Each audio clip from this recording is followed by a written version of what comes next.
Assalamualaikum warahmatullahi wabarakatuh.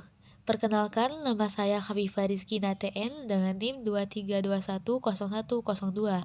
Di sini saya akan menjelaskan jenis-jenis dokumentasi dalam rekayasa perangkat lunak. Software Project Management Plan (SPMP) atau Rencana Manajemen Proyek Perangkat Lunak adalah dokumen penting yang menguraikan strategi dan proses untuk mengelola proyek pengembangan perangkat lunak dari awal hingga akhir. Adapun komponen utama dalam Software Project Management Plan yakni yang pertama ikhtisar proyek, mencakup nama proyek, manajer proyek, tanggal mulai, tanggal selesai yang diperkirakan, dan ruang lingkup proyek dengan deskripsi singkat seperti tujuan, sasaran, dan hasil akhir proyek.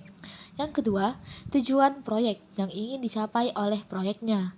Yang ketiga, daftar pemangku kepentingan baik dalam internal atau eksternal. Yang keempat, daftar semua hasil akhir proyek. Yang kelima, jadwal proyek mencakup struktur uraian kerja atau Work Breakdown Structure (WBS), membuat pembagian tugas proyek secara hierarkis. Lalu, diagram Gantt memvisualisasi garis waktu proyek, tugas, dan ketergantungan. Dan yang terakhir, jalur kritis mengidentifikasi rangkaian tugas yang paling kritis dan harus diselesaikan tepat waktu. Yang keenam, alokasi sumber daya mencakup sumber daya manusia, peralatan, dan sumber daya keuangan. Yang ketujuh, manajemen risiko mencakup identifikasi risiko, penilaian risiko, dan mitigasi risiko. Yang kedelapan, rencana komunikasi mencakup saluran komunikasi, frekuensi komunikasi, dan metode komunikasi.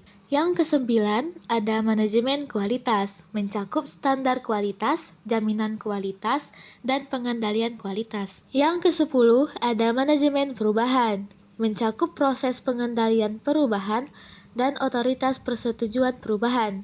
Yang ke-11, pemantauan dan pengendalian proyek, mencakup metrik kinerja, alat pemantauan, dan mekanisme pengendalian. Yang terakhir, penutupan proyek, mencakup kriteria penerimaan, aktivitas penutupan, dan pelajaran yang dipetik. Selanjutnya, Software Requirement Specification (SRS) atau Spesifikasi Persyaratan Perangkat Lunak adalah sebuah dokumentasi formal yang menggambarkan secara rinci tentang aplikasi yang dibutuhkan, termasuk persyaratan fungsional dan non-fungsional, desain, dan standar untuk proyek software.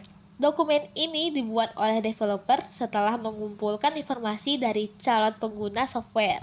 Pembuatannya mengikuti standar yang ada dan dianggap benar oleh para praktisi rekayasa software. Adapun komponen utama dalam Software Requirement Specification yakni yang pertama pendahuluan mencakup tujuan SRS dan ruang lingkup. Yang kedua, spesifikasi fungsional mencakup fungsi 1, membuat tugas. Ini si pengguna dapat memasukkan judul, deskripsi, tanggal jatuh tempo, dan prioritas tugas. Lalu sistem akan menyimpan tugas dalam database. Lalu fungsi kedua, mengedit tugas. Si pengguna dapat mengubah informasi tugas yang telah dibuat. Lalu sistem akan memperbarui data dalam database. Yang ketiga, spesifikasi non-fungsional mencakup kinerja. Aplikasi harus dapat menangani hingga 100 pengguna simultan tanpa penurunan kinerja yang signifikan. Lalu keamanan, data pengguna harus dijaga kerahasiaannya dan dilindungi dari akses tidak sah. Selanjutnya, Software Design Description (SDD) atau Desain Perangkat Lunak adalah dokumen yang digunakan untuk mendeskripsikan desain perangkat lunak secara rinci, termasuk struktur, komponen, dan interaksi antar komponen. Dalam dokumen ini merupakan hasil dari tahap analisis sistem dan menjadi dasar bagi tahap implementasi. SDD ini menjelaskan secara detail arsitektur sistem, modul-modul yang ada, antarmuka, database, dan algoritma yang akan digunakan. Isi Software Design Description ini biasanya mencakup yang pertama, konsep dasar desain, memungkinkan desainer untuk berkonsentrasi pada masalah pada level generalisasi tertentu tanpa mempertimbangkan detail yang tidak relevan. 2. Struktur desain. Representasi hubungan logis antara elemen-elemen data individu, termasuk entity relation diagram, flow data diagram, state transition diagram, dan dictionary data. 3. Komponen desain merupakan bagian-bagian yang saling terkait dan berinteraksi dalam sistem perangkat lunak. Contoh, modul-modul yang dapat dipanggil terpisah dan beroperasi mandiri. 4. Interaksi antar komponen. Bagian yang menunjukkan cara komponen-komponen berinteraksi satu sama lain. Contoh, antar muka pengguna yang ramah dan intuitif untuk memudahkan interaksi dengan pengguna. 5. Evaluasi desain melibatkan kriteria seperti koherensi, coupling, dan independensi fungsional untuk mengevaluasi kualitas desain. Contoh, desain harus mengimplementasi semua persyaratan eksplisit dan implisit, serta meminimalkan kesalahan konseptual atau semantik. 6. Implementasi desain mengubah desain perangkat lunak menjadi kode program yang dapat dieksekusi oleh komputer. Contoh, gabungan berbagai modul perangkat lunak untuk membentuk aplikasi yang utuh. Dan yang terakhir, penilaian kualitas. Melakukan penilaian kualitas desain pada saat desain masih dalam tahap pembuatan, bukan setelah jadi.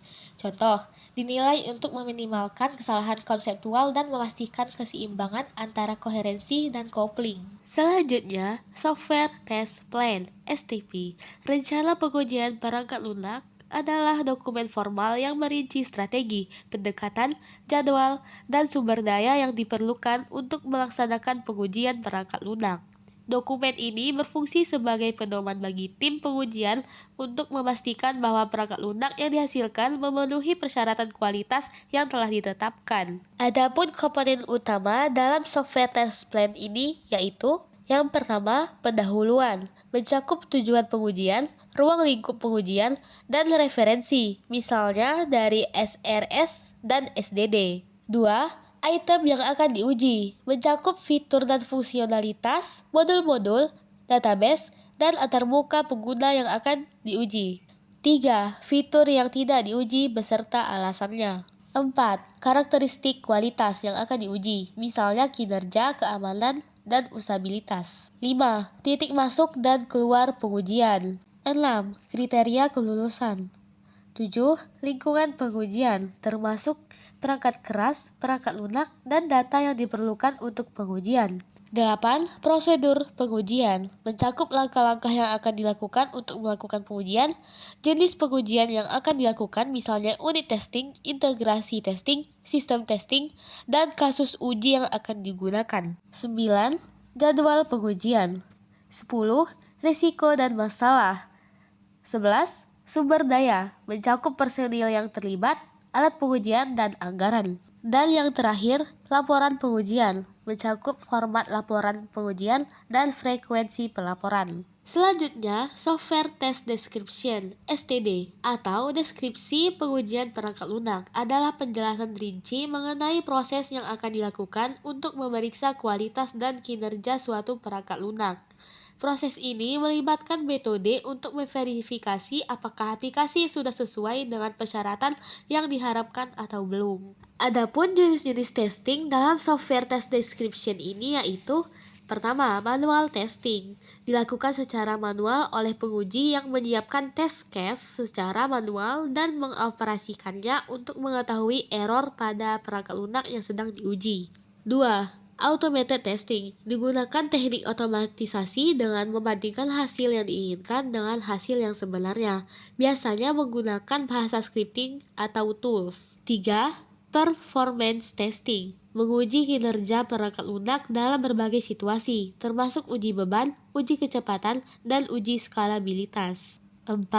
Regression testing. Proses pemeriksaan fitur baru dalam software apakah telah merusak atau menurunkan fungsionalitas yang sudah ada. 5. Static testing. Pemeriksaan kode, analisis desain, dan pemeriksaan dokumen secara statis tanpa menjalankan aplikasi. 6. Dynamic testing. Pengujian software dengan menjalankan aplikasi dan menguji fungsinya secara langsung. Adapun tahapan kerjanya yaitu yang pertama, test environment setup.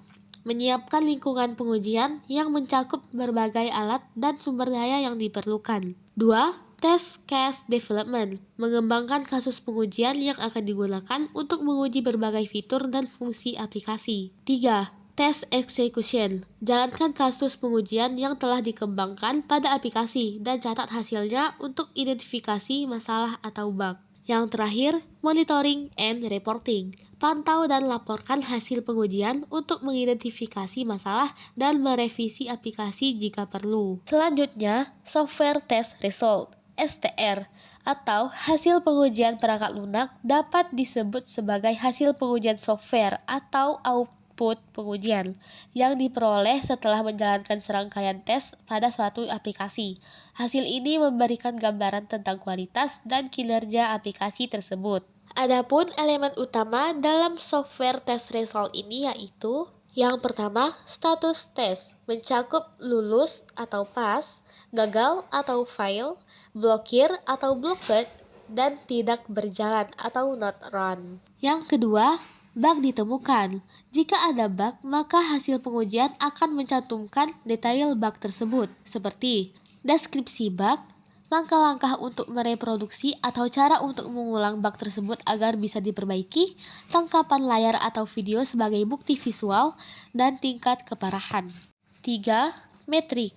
Data kuantitatif yang menggambarkan kinerja aplikasi, seperti waktu respon, coverage, dan jumlah bug. Dan yang terakhir, laporan. Dokumen yang merangkum semua hasil pengujian termasuk analisis dan rekomendasi. Ini adalah contoh hasil dari pengujian. Bisa dilihat pada tabel berikut. Selanjutnya, software version atau versi perangkat lunak adalah label atau nomor unik yang diberikan kepada setiap rilis baru suatu perangkat lunak. Versi ini berfungsi untuk mengidentifikasi secara spesifik suatu rilis, melacak perubahan yang terjadi, dan membantu pengguna serta mengembang dalam mengelola berbagai versi perangkat lunak yang berbeda. Adapun struktur versinya yaitu, misalnya versi 1.2.3 menunjukkan bahwa ini adalah untuk angka 1 adalah versi mayor, menunjukkan perubahan besar atau perubahan arsitektur yang signifikan. Untuk angka 2 adalah versi minor, menunjukkan penambahan fitur baru atau perubahan yang tidak terlalu signifikan. Dan untuk angka 3 adalah versi patch, menunjukkan telah melalui 3 kali perbaikan bug atau perubahan kecil lainnya. Selain itu, seringkali terdapat tambahan seperti alpha adalah versi awal yang belum stabil, biasanya digunakan untuk pengujian internal. Beta adalah versi yang lebih stabil dari alpha, tetapi masih dapat mengandung bug. Lalu, RC atau Release Candidate adalah versi yang hampir final, siap untuk dirilis. Versi ini penting untuk identifikasi fitur, kompatibilitas, dan keamanan. Dan yang terakhir, User Guide atau User Manual. Panduan pengguna adalah dokumen yang memberikan instruksi langkah demi langkah kepada pengguna tentang cara menggunakan suatu produk atau layanan. Dokumen ini dirancang untuk membantu pengguna memahami fitur-fitur produk, cara mengoperasikannya, dan cara mengatasi masalah yang mungkin timbul. Adapun elemen umum dalam panduan pengguna ini yaitu pendahuluan, instalasi, pengenalan antarmuka, cara penggunaan, pemecahan masalah, dan referensi. Adapun jenis-jenisnya yaitu panduan cetak, panduan online, panduan video, dan panduan interaktif. Adapun contoh produk yang membutuhkan panduan pengguna yaitu perangkat elektronik seperti smartphone, komputer, televisi, kamera, dan lain-lain. Lalu, perangkat lunak seperti aplikasi komputer, game, sistem operasi, dan lain-lain. Lalu, peralatan rumah tangga seperti kulkas, mesin cuci, microwave, dan lain-lain. Lalu yang terakhir, peralatan industri seperti mesin produksi, peralatan medis, dan lain-lain. Untuk itu, dokumentasi dalam rekayasa perangkat lunak sangatlah penting untuk memastikan kelancaran pengembangan, pemeliharaan, dan penggunaan sebuah aplikasi. Dokumentasi yang baik adalah investasi jangka panjang yang akan memberikan banyak manfaat bagi proyek perangkat lunak. Lebih kurang saya mohon maaf, saya akhiri. Wassalamualaikum warahmatullahi wabarakatuh.